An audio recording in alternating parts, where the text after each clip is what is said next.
Hi everyone, and welcome to another New Testament Keyword Bible Study. The word for this study is Agora, marketplace.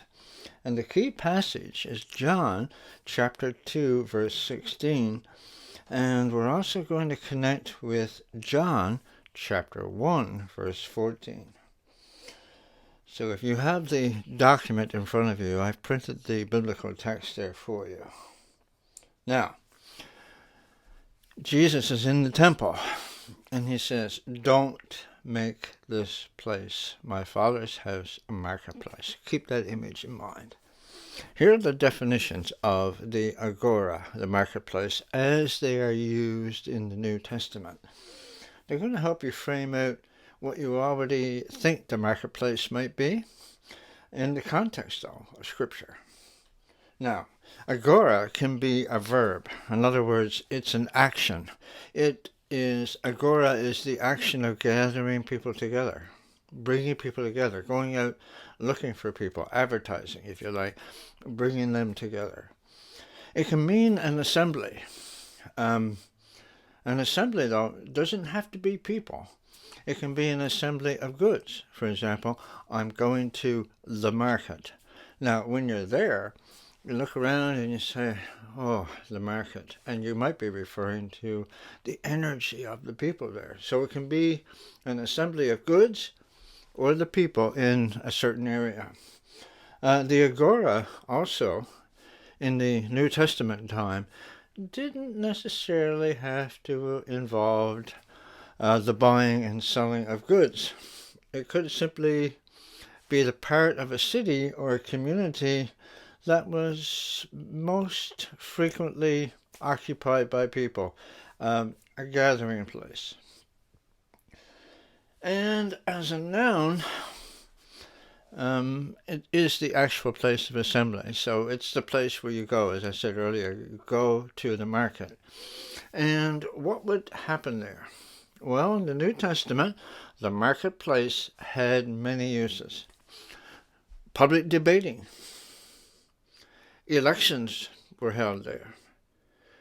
Trials of criminals were held there. Buying and selling, obviously. All kinds of businesses plied their trade in the marketplace. Lawyers, advocates, paracletes, if you've been following our word studies. And in the marketplace as well, there were certain types of punishments. You notice that Jesus would come across people who were punishing, stoning, for various reasons, adultery or whatever. And Jesus spoke to the people in the midst of the marketplace about not casting the first stone. Now, in order to receive what the key word for today has to offer us, we need to start by taking the reading in its very own context, right? We have to allow the Bible to speak from where it is. So, go back to that reading. Did you notice that there's a very simple lesson there? And it's spelled out for us in that passage around the use of the word temple. Jesus refers to the temple of his body when he says, "Destroy this temple, and in 3 days I will raise it up." And he knew full well that everyone would think he was talking about the physical building in Jerusalem. There's a play of words there that's very obvious. And in the text it shows that the Jews really missed the point. They're focused on the temple, they're focused on the building, and Jesus knew they would do that. But verse 2:21 makes it very clear. But he was speaking of the temple of his body. Jesus was talking about physically dying and physically rising from the dead. No question there. So we know that the temple of his body was that which contained the essence of his very existence. There's also a lesson in that reading about the marketplace. Perhaps you would see that it too is a play on words. And the purpose there is to teach a lesson. And I need to stress in this study, it's an incredibly important word and an incredibly important image. Let's take a look around the marketplace.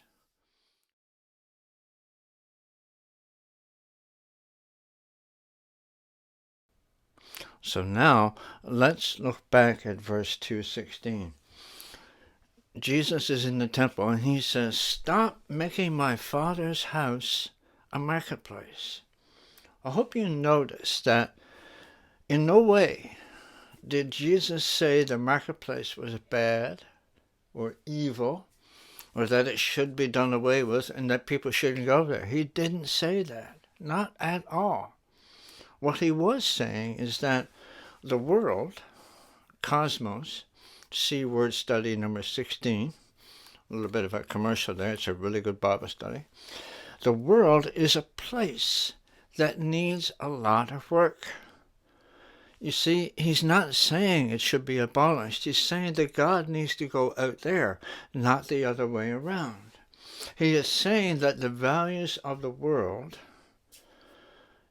the Agora, are not to be interpreted as the values of God. The values of the world need to be interacted with, yes, but they need to be challenged, they need to be changed, and they need to be ministered to by consecrated lives and through the ministry of servants of God. So don't come into the temple dragging all your baggage with you. Come into the temple to be in the holy place to receive God's revelation. Life and light must flow outward from the holy place into the marketplace, not the other way around. Yes, God cares deeply for the world, and Jesus is absolute proof of that. He came into the marketplace, into the middle of the place where people gather. Jesus came into the Agora. With that in mind, we really need now to connect the dots. We need to grasp what the essential image of the New Testament is. The first chapter of John's Gospel, in the 14th verse, we read two key concepts. The Word, that is the eternal Creator, Jesus, came into our world as one of us. First one, incarnation. He became one of us. Why did he do it? Love. Okay. And secondly, he made his dwelling place with us. He became one of us, and he moved into our neighborhood. The word used for dwelt in the Greek is eskenosin. Eskenosin, and that is a direct reference to building a tabernacle in the middle of the culture. A direct reference to building a holy place in the middle of the culture, or agora. A tabernacle in ancient history and ancient times, in the New Testament times, in the Hebrew times, a tabernacle is the presence of God abiding in the midst of the people. That's the place, that's the location. The Word, Jesus, pitched his tabernacle, or lived in his tent amongst us, in the places where we gather. Again, the word agora.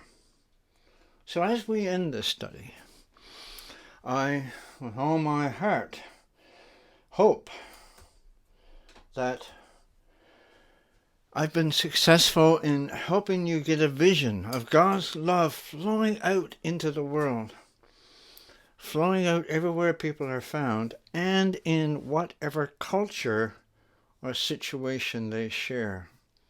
Remember that God still dwells in our neighborhoods and marketplaces, and we're encouraged to look for him there. God is present wherever we are, through whatever relationships or social systems that connect us. And God is with us, yes, even in the mess and confusion of our present world, whatever situation we are in or whatever values we hold, in spite of our ego or even our brokenness. God is with us in the Agora. God bless you. Thanks for joining me today.